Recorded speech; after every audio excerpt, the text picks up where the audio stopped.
Hey, what's up? This is Delio coming to another video, and this video is about how to deal with family trauma as a creative person and how it affects your ability to create and how you overcome it. I have a lot of conversations with a lot of producers, off the record, and, I hear stories about a lot of different things where a lot of creatives deal with family issues, and, this is stuff we don't really talk about publicly. So the point of this video is, you don't have to say who you are or anything like that, but I just want to kind of give some ideas and some insights on how to overcome it, because when you care about certain people and they don't kind of respond the way that you like them to on your creative endeavors or your dreams or goals, even if you do show up for theirs, it can hurt, right? And so I just wanted to kind of spill out some things, just talks about some things that could kind of help you get through it, because I think that it's very real. It's a very real thing. And, sometimes you can go through a lot of things. You can go through family trauma and not know it's actually family trauma, because sometimes you can go through something that's so wrong and so corrupted and so bad from default that you think it's normal. Sometimes you could just be in such a situation that's so bad, or just, like it's normal and it's always how it's been. Has anybody in the comment section ever kind of been through something dealing with that, or dealing with family or even friends where they sort of treat you a certain type of way and you don't really realize there's something wrong until you finally have an epiphany and you realize, this isn't cool. This isn't cool. But the first thing I want to say is that nobody really owes you. Not even your family, not even your parents, not your mom, not your dad, not your siblings. Nobody owes you support, right? But here's the thing, before you make it, or before you make a big impact, a lot of people don't take what you do seriously. And honestly, it's not their responsibility to do it. And it could help you, and it could feel good to have that support or that interest in what you're doing, but, it might be a sporadic support where they kind of support you here, but then kind of don't really pay too much attention to that. And, nobody owes you, and sometimes I think as creative persons, when we get good at something, and we develop it and we pull out some things, like, what's up on some props, and the truth of the matter is that we're not owed any of that, and it's better to not expect that and to affirm yourself in what you're doing than to expect it from others and to expect it from family. Family don't owe you nothing. We think that sometimes family can treat us special, and there are examples of that, especially in houses of worship. It's a real phenomenon that pastors will favor their children over others in a church situation. I've seen that firsthand in multiple churches I worked at. There's a form of nepotism there. And they'll say, no, it's not that, but no, it is, and I get it. Let's keep it real. It is. And some people have that, but other families, they don't have that, where it's like, well, and it's like a familiar thing. There's a scripture, and I don't know where it's at. Maybe somebody in the comments section can tell me, where no prophet is celebrated in our own home, right? No, you come up somewhere in your hometown city, and so people get used to it. People say, oh, well, yeah, he's always been doing music. Oh, he's good at music. He just, and he just sort of don't really pay it any attention or really gas you up, because it's like you've always been that, right? And, which goes to my next point, because some family members don't have a real example of how to support, or maybe they weren't taught to support when they were kids, and then or the importance of it when they were kids, so that as an adult, they have no capacity. There's no emotional capacity there. And as they get older, they get more set in their ways. They get kind of stuck in it, and they don't see that what they're doing hurts, and they may not think that they're doing anything wrong. And, they just sort of just kind of go through the notion. And so that lack of interest is the norm, right? And, they may not have seen it growing up. They might not seen mom and dad support each other. They may have seen each other live in a house. They may see mom do one role and dad do another role. But there are certain things you don't see. And if you don't see it, how do you enact it? and that sort of thing. And some are jealous, and sometimes some people will not acknowledge what you're doing. You'll make a post on Facebook, or you actually do some damage, you do some good, and there are people that you care about that don't acknowledge it, don't say anything, don't like it, may quietly unfollow you. There's a thing on Facebook and Instagram where you can still follow somebody, but you can mute their posts. And it's interesting because those platforms don't tell you, right? And so it's like a form of devaluation, because you see that person sort of celebrating everybody else's victories, and you care about this person. This could be friend, family, anybody.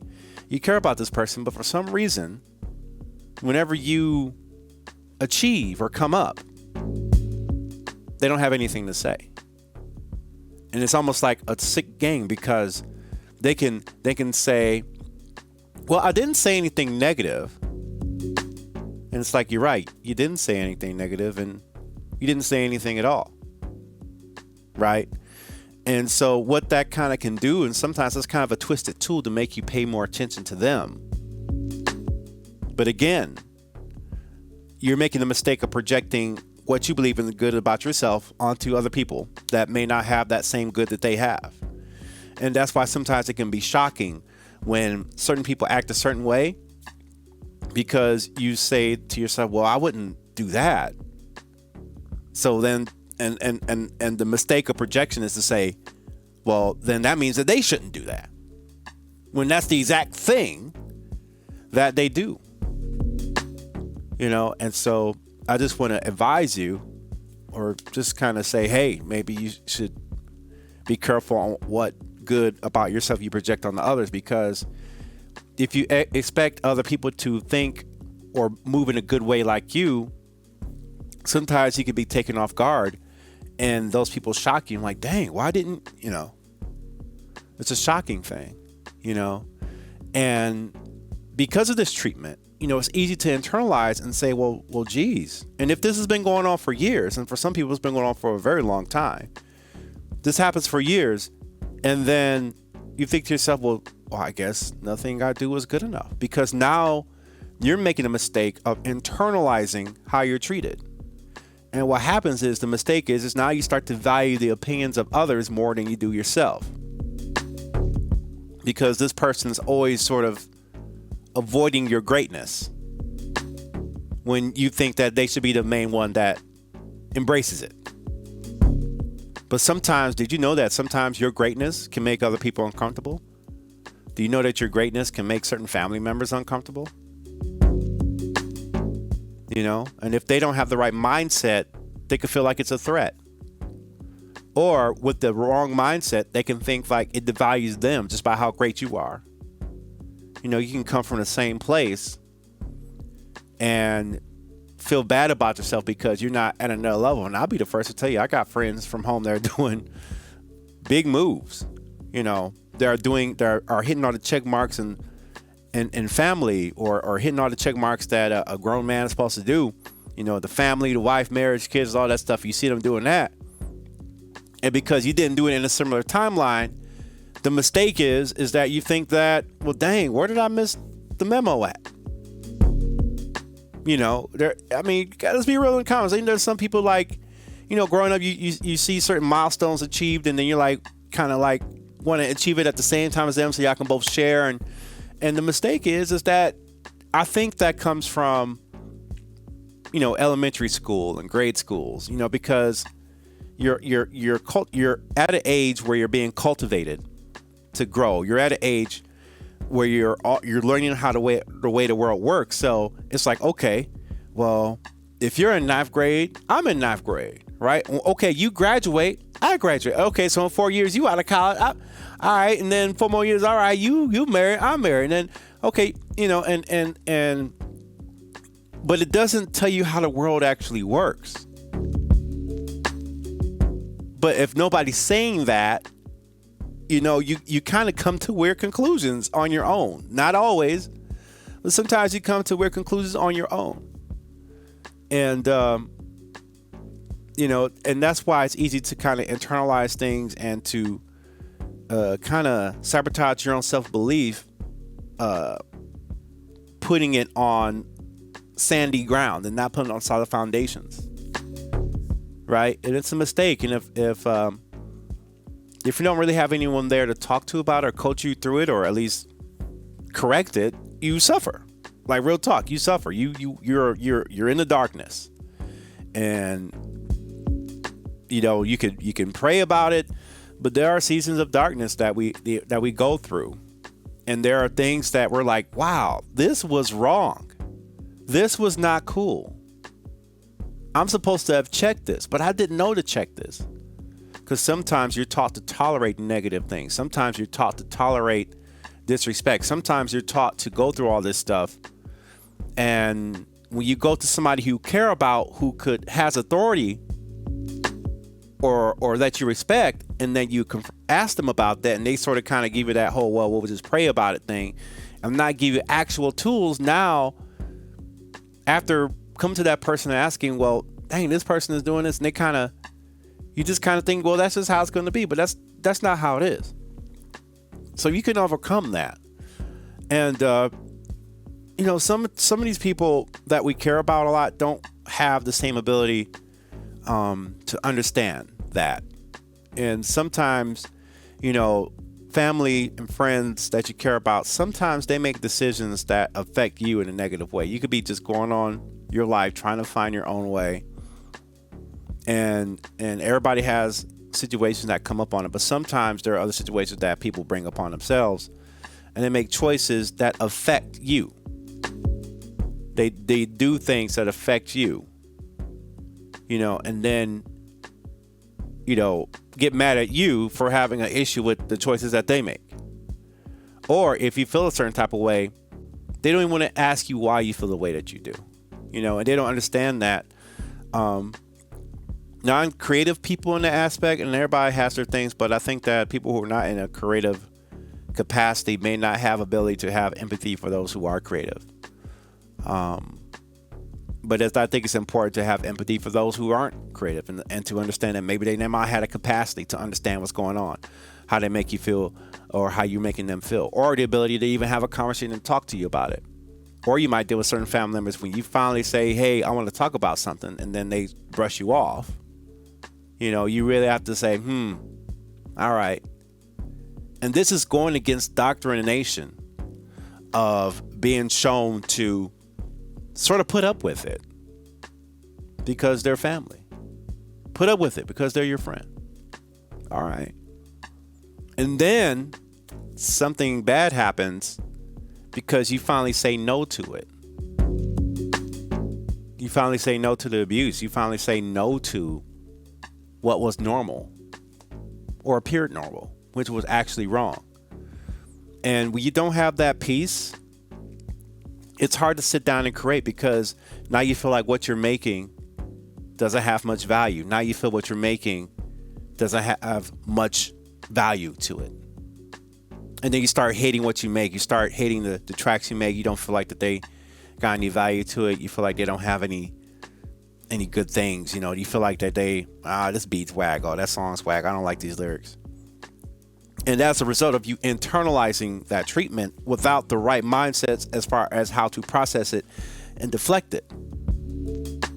And now those people who may have came at you that way, they've moved on with their lives, but you're still dealing with internal damage, internal mindsets and thinking patterns that affect your ability to create. You don't have to let that happen. But in order to do that, you have to take away their value and ask yourself, are these people really earning, are doing things to earn that position or that type of weight with their opinion? Did they earn that weight? What kind of credibility do they have? What type of credibility do family members have to talk about you in this creative aspect? Or friends? Did they earn it? Or did you just give it to them for free? Which is something extremely valuable that you shouldn't give away so easily. Especially from those who aren't even qualified, who don't even have a percentage of your talent or capabilities. But sometimes you can be taught to do that without you even knowing it, especially from childhood. So At the end of the day, it's best to remove the importance from some of these people and redirect it to those who are genuinely interested. And once again, from that talk to the video, nobody owes you that interest, right? We have to understand that, because if we have an expectation of interest and we have these expectations, we're going to be let down. So it's icing on the cake that you got it, but always maintain a place of not expecting it. You know, you can earn things and go for things, but at the end of the day, we can't control these people, but you can control how you feel about it. And part of gaining that control back is to take your power back and take how you see it better, and to know that you're enough. Like, just like, yeah, you're enough. Like, this is enough. And don't let the numbers, like on YouTube, or lack of streams, or lack of people who are interested in your creative, devalue it. And I'll be the first to tell you I've made that mistake, because I think that, oh, well, right. But when you take a break from that and like, all right, and you turn off the stream, you turn off the cameras, you turn off the phone, you turn off the urge to make an Instagram clip of a hot beat that you made. And I've done that. But when you step away from that and you're able to go to a vulnerable place by yourself with the cameras off and create, that's some of your best work. That's you know. So it's cool to do it on camera, but sometimes you got to be off camera.